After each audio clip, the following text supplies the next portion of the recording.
हाय kids, आज के video में हम करेंगे क्लास 10 का chapter number 1 where the mind is without fear. This is a very beautiful poem written by Rabindranath Tagore. Now before I start the explanation of the poem, I just want to let you know that there is a separate video of the question and answers for this chapter, which will have your warming up, your English workshop and everything.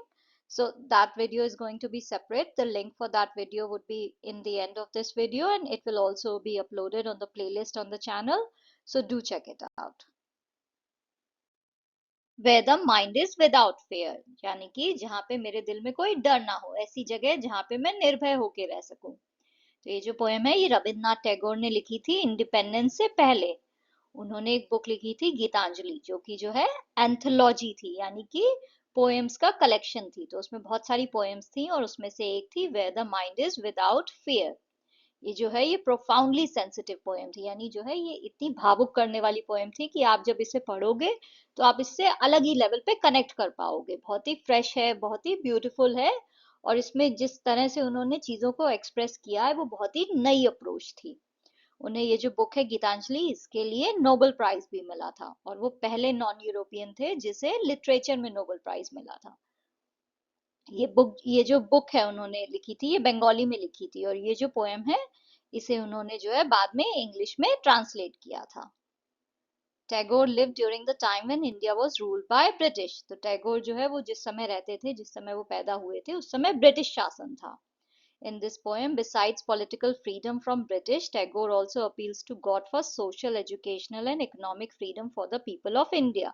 तो ये जो poem है इसमें basically वो अपने सपनों के भारत के बारे में बता रहे हैं. वो ये कहना चाह रहे हैं कि मैं ऐसा भारत चाहता हूँ जो ब्रिटिश से आजाद हो जाए, और उसके बाद जो है यहाँ पे हर चीज में समानता भी हो, सोशल जस्टिस हो, एजुकेशनल जस्टिस हो, लोगों को फ्रीडम मिले सिर्फ ब्रिटिश रूल से नहीं, बल्कि इकोनॉमिक फ्रीडम भी हो, एजुकेशन भी मिले, तो लोग जो है ऊपर उठे. तो ऐसी जो भारत है, ऐसे भारत की वो कल्पना करते हैं इस पोएम में. चलिए देखते हैं पोएम क्या है. Where the mind is without fear and the head is held high, where knowledge is free, where the world has not been broken up into fragments by narrow domestic walls. तो ऐसी जगह जहाँ पे मेरा दिमाग, मेरा दिल, उसमें कहीं भी डर ना हो, मैं निडर होके रहूं, मेरा सर जो है वो हमेशा ऊंचा उठा रहे, कभी मुझे सर ना झुकाना पड़े. ऐसी जगह जहाँ पे नॉलेज, जहाँ पे ज्ञान जो है वो फ्री है, उसके लिए मुझे पैसे नहीं देने पड़ रहे हैं, मुझे ज्ञान फ्री में मिल रहा है. ऐसी जगह जहाँ पे दुनिया जो है छोटे छोटे टुकड़ों में नहीं बटी हुई है, फ्रेगमेंट्स यानी टुकड़े. तो ऐसी जगह जहाँ पे दुनिया छोटे छोटे टुकड़ों में नहीं बटी हुई है, कि आपने अपने ही घर में, अपने ही शहर में, अपने ही स्टेट में, अपने ही देश में जो है छोटी छोटी वॉल्स क्रिएट कर ली हैं. क्या वॉल्स है वो? कास्ट की, रिलीजन की, जेंडर की, आप रिच हो या पुअर हो, ये सब जो आपने वॉल्स क्रिएट कर ली हैं. ऐसी जगह जहाँ पे ये सब कुछ ना हो, जहाँ पे लोग जो है वो एक समान हो, सबका जो है, सब ह्यूमन है और सबको आप ह्यूमैनिटी की नजर से देख रहे हो. आप किसी ह्यूमन बीइंग को देख के ये नहीं सोच रहे हो कि ये कौन सी कास्ट का है, इसका कलर क्या है, इसका रिलीजन क्या है, इसका जेंडर क्या है, ये रिच है या पुअर है. ये सब कोई भी चीज आपके दिमाग में नहीं आ रही है. यहाँ पे जो है हर इंसान जो है वो निडर होके जी रहा है, अपना सर ऊपर करके जी रहा है. वो ये नहीं सोच रहा है कि मैं लोअर कास्ट का हूं तो सर झुका के चलूंगा, नहीं. सबका सर जो है हमेशा ऊपर उठा हुआ है, जहाँ पे ज्ञान सबको फ्री में मिल रहा है, जहाँ पे कोई भी टुकड़ों में दुनिया बटी नहीं है. ऐसी जगह की बात कर रहे हैं poet. Where words come out from the depth of truth. ऐसी जगह जहाँ पे लोग जो भी बोले वो सच के साथ बोले, हर चीज में सच्चाई हो, कोई एक दूसरे को धोखा ना दे, कोई झूठ फरेब ना हो, हर किसी के दिल में बस सच्चाई हो, और इसी से जो है जो भी शब्द उनके मुंह से निकल रहे हैं वो सच से भरे हुए हों. Where tireless striving stretches its arms towards perfection. जहाँ पे जो है आप बिना थके, बिना रुके जो है बस अपने हाथ आगे बढ़ाते जा रहे हो एक चीज पाने की चाहत में. वो क्या है? परफेक्शन. यानी कि आप लाइफ में जो भी काम कर रहे हो, तो हर देशवासी के दिल में बस एक ही गोल हो कि हम जो काम कर रहे हैं उसमें हम परफेक्ट हो जाएं. तो उस गोल की तरफ जो है हम बिना थके, बिना रुके आगे बढ़ते जाएं. Where the clear stream of reason has not lost its way into the dreary desert sand of dead habit. ऐसी जगह जहाँ पे हमारे दिमाग की जो रीजनिंग की क्षमता है, यानी डिसाइड करने की जो क्षमता है कि क्या सही है क्या गलत है, वो अपना रास्ता ना खो चुकी हो, वो ऐसे बह रही हो जैसे कि कोई नदी बह रही है, कोई साफ नदी की तरह बह रही हो। हमारे दिमाग की रीजनिंग पावर, यानी हम अच्छे से डिसाइड कर सकें कि क्या सही है क्या गलत है, हम अपने रास्ते से ना भटकें। ऐसा ना हो कि हम जो है पुरानी आदतों में वापस आ जाएं, हमें कोई बोल दे ऐसा सही है ऐसा गलत है, हम वो प्रेजुडिस में आ जाएं, कोई अंधविश्वास को अपना लें, वही रूढ़िवादी सोच को आगे बढ़ाते जाएं। ऐसा नहीं होना चाहिए। हमारे दिमाग की जो रीजनिंग की सोच है वो नदी की तरह है, बस आगे ही बहती रहे। ऐसा ना हो कि वो रेगिस्तान की सूखी मिट्टी में आके फंस जाए, क्योंकि वो ड्रेरी है। ड्रेरी यानी ऐसी जगह जहाँ पे कोई जीवन पनप ही नहीं सकता है। तो आप ऐसी बेजान सी जगह पे जो है अपनी रीजनिंग पावर को नहीं डालना चाहते हो। आप चाहते हो कि आपके दिमाग की जो रीजनिंग की क्षमता है वो ऐसे ही बहती रहे जैसे नदी है। तो यहाँ पे कवि ने जो है मेटाफर यूज किया है, उसने आपकी रीजनिंग को जो है क्लियर स्ट्रीम से जो है कंपेयर किया है, और उसने जो डेड हैबिट है यानी जितने भी पुरानी आदतें हैं, रूढ़िवादी सोच है, अंधविश्वास है, प्रेजुडिस है, उसे उसने ड्रेरी डेजर्ट सैंड की तरह बोला है। तो यहाँ पे मेटाफर यूज हुआ है। तो बेसिकली यहाँ पे कवि सिर्फ आपको ये बताना चाह रहा है कि आपकी जो रीजनिंग की पावर है, आप जो भी सोच रहे हो क्या सही है क्या गलत है, ये आप अपने दिमाग से डिसाइड करो। आप किसी प्रेजुडिस में आके मत डिसाइड करो। ऐसा नहीं हो कि आपको किसी ने बोला आप वही पुरानी सोच के साथ आगे बढ़ते जा रहे हो, कि लोग कहते हैं नॉर्थ के लोग ऐसे हैं, वेस्ट के ऐसे हैं, ईस्ट के ऐसे हैं, व्हाइट लोग ऐसे हैं, ब्लैक लोग ऐसे हैं, कास्ट के हिसाब से सोचो। आप वो प्रेजुडिस को मत अपनाओ, आप अपने दिमाग से सोचो। आप देखो कौन क्या कर रहा है, आप इंसान को इंसान की तरह देखो, और अपनी रीजनिंग से डिसाइड करो क्या सही है क्या गलत है। तो ऐसी जगह जो है, ऐसे देश की कल्पना पोएट यहाँ पे कर रहे हैं जहाँ पे लोगों को डिवाइड ना किया जाए। आप पुरानी सोच के साथ आगे मत बढ़ो, आप नई सोच को अपनाओ और अपनी रीजनिंग को हमेशा स्ट्रांग रखो, हमेशा खुद से डिसाइड करो क्या सही है क्या गलत है। ये आप अपने दिमाग को यूज करके करो, किसी और के कहने पे मत जाओ, आप फैक्ट्स देखो। Where the mind is led forward by thee into ever widening thought and action, जहाँ पे मेरा जो दिमाग है उसे भगवान जो है ऐसी जगह लेके जा रहे हैं जहाँ पे उसे जो है बड़ा करते जा रहे हैं, वो उसमें और विचारों को डालते जा रहे हैं ताकि मैं नैरो माइंडेड ना हूँ। मेरा दिमाग जो है वो, मेरी सोच खुली हो जाए, मैं खुले विचारों का हो जाऊं, मैं अपनी सोच को और वाइडन कर लूं और बड़ा सोचूं। मैं जो चीजें सही है उन्हें एक्सेप्ट कर सकूं और जो चीजें गलत है उन्हें मैं रिजेक्ट कर सकूं।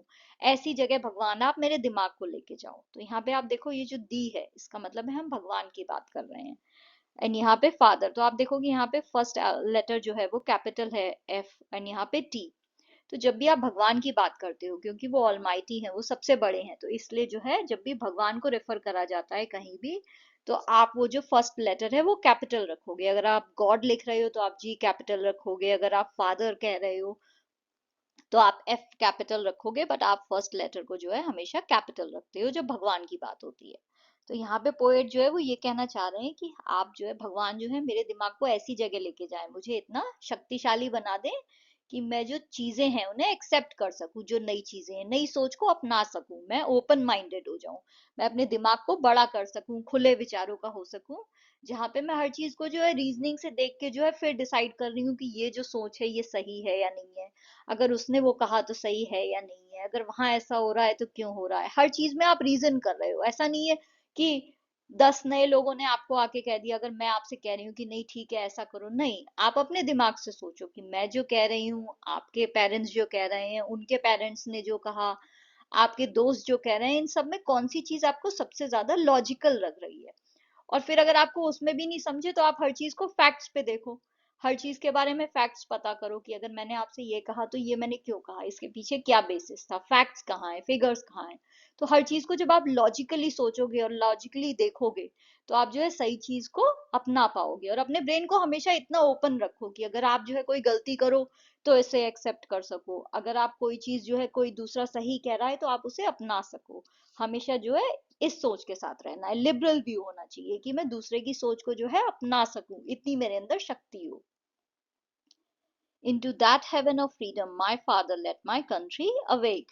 तो ऐसी स्वर्ग जैसी जगह में जहाँ पे आजादी का मतलब ये सब है, जहाँ आजादी का मतलब है कि मेरा दिमाग जो है वो बिना डर के होगा, मैं हमेशा सर उठा के चलूंगी, कभी भी मुझे सर झुका के नहीं चलना पड़ेगा क्योंकि मेरी कास्ट अलग है या मेरा रिलीजन अलग है या मैं दूसरे जेंडर की हूँ।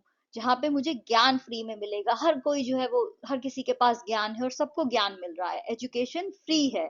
ऐसी जगह जहाँ पे जो देश है वो छोटे छोटे टुकड़ों में नहीं बटा हुआ है, जहाँ पे ह्यूमन को ह्यूमन की तरह देख रहे हैं, जहाँ पे आप इस बेसिस पे उसको जज नहीं कर रहे हैं कि उसकी कास्ट क्या है, उसका रिलीजन क्या है, उसका कलर क्या है, उसका जेंडर क्या है। आप उसे ह्यूमन की तरह देख रहे हो। ऐसी जगह जहाँ हर कोई सच बोल रहा है, जहाँ पे हर कोई बस एक ही चीज चाहता है, वो है परफेक्शन। हर किसी की लाइफ में एक ही चीज है कि मैं हर चीज में अच्छी हो जाऊं, बेहतर हो जाऊं, इससे और अच्छा कैसे कर सकूं। जहाँ पे जो है मैं रीजनिंग पावर का यूज करूं, तर्क शक्ति से डिसाइड करूं क्या सही है क्या गलत है। पुरानी रूढ़िवादी जो सोच है, जो पुरानी सोच है, ऐसी सोच जिसमें अंधविश्वास है, जिसका कोई लॉजिक नहीं है, उसे मैं छोड़ सकूं और नई सोच को अपना सकूं। इतना मेरे अंदर जो है शक्ति हो कि मैं नई सोच को अपना सकूं। ऐसी जगह, ऐसे स्वर्ग में जो है मेरे भगवान आप मेरे देश को जगाओ, ऐसी जगह जो है मेरे देश को आप लेके जाओ जहाँ पे फ्रीडम का मतलब ये सब हो। तो ये जो है रविन्द्रनाथ टैगोर का जो है विजन था इंडिया के लिए। तो जब इंडिया को इंडिपेंडेंस मिलनी थी तो उनका मन था कि इंडिपेंडेंस का मतलब जो है इंडिया के लिए ये हो, सिर्फ ये नहीं कि हमें ब्रिटिश से जो है आजादी मिल गई। उसका मतलब ये है कि हम अपने देश को अब आगे कैसे बढ़ा सकते हैं, हम कैसे उसे जो है वो अल्टीमेट सुपर पावर बना सकते हैं, कैसे हम अपने जो देशवासी हैं उन्हें आगे बढ़ा सकते हैं। Let's see appreciation of the poem. So, Where the Mind is Without Fear by Rabindranath Tagore is a deeply moving poem that expresses the poet's vision for his country India as it stood on the brink of independence. तो जब हमें आज़ादी मिलने ही वाली थी उस समय उन्होंने ये पोएम लिखी थी और ये उनके विजन के बारे में है कि ऐसा मेरा देश हो जब वो आज़ाद हो जाए। The poem is written in free verse, meaning it does not follow a regular rhyme scheme. This allows Tagore to express his thoughts freely without the constraints of a traditional poetic structure. One of my favorite lines from the poem is "Where knowledge is free," as it encapsulates the essence of an ideal society where education and wisdom are accessible to all. The theme of the poem is a prayerful hope for true freedom, freedom from fear, oppression, and division.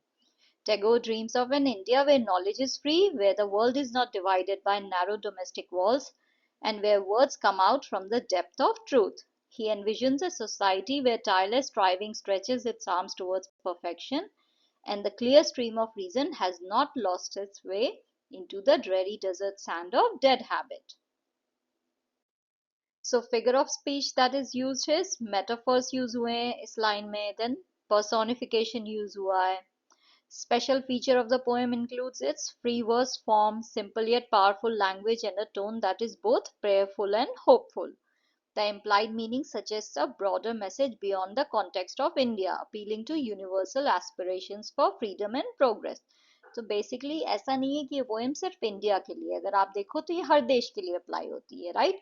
हर देश में ऐसी ही freedom लोगों के पास होनी चाहिए, किसी भी देश को जो है टुकड़ों में नहीं बटा होना चाहिए, वहां के लोगों को पुरानी सोच के साथ नहीं रहना चाहिए, उन्हें आगे नई सोच को अपनाना चाहिए। तो ऐसा देश जो है दुनिया का हर देश होना चाहिए। तो उनकी पोएम सिर्फ इंडिया के लिए नहीं है, वो दुनिया के हर देश के लिए है। I appreciate this poem for its timeless relevance and the way it champions the values of truth, knowledge, and rationality. It's a call to action urging us to break free from the shackles of outdated traditions and to embrace a future where every individual can achieve their full potential. Tagore's vision is not just for his own country but for the entire world, making his poem a universal anthem for liberty and unity. Thank you for watching. If you liked the video, please like, share and subscribe the channel. Thank you.